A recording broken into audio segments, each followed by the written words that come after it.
ইশরাক হোসেনকে ঢাকা দক্ষিণ city করপোরেশনে mayor হিসেবে শপথের দাবিতে দ্বিতীয় দিনের মতো বিক্ষোভ ও কর্মবিরতির পর শনিবার নতুন কর্মসূচি ঘোষণা করছেন তার সমর্থকরা।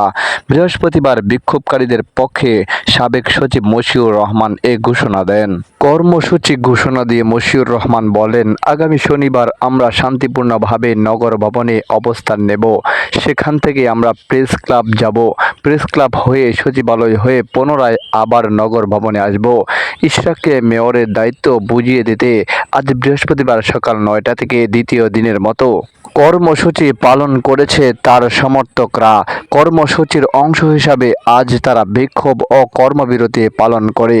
এতে নগর ভবনে সিটি কর্পোরেশনের সকল কাজ বন্ধ থাকে।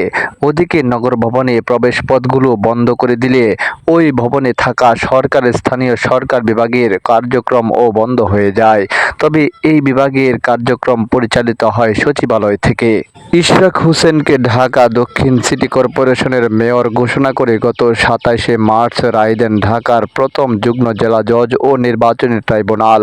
আদালতের রায়ের পরিপ্রেক্ষিতে তাকে ঢাকা সিটি কর্পোরেশনের মেয়র ঘোষণা করে গত ২৭শে এপ্রিল গেজেট প্রকাশ করে নির্বাচন কমিশন ইসি।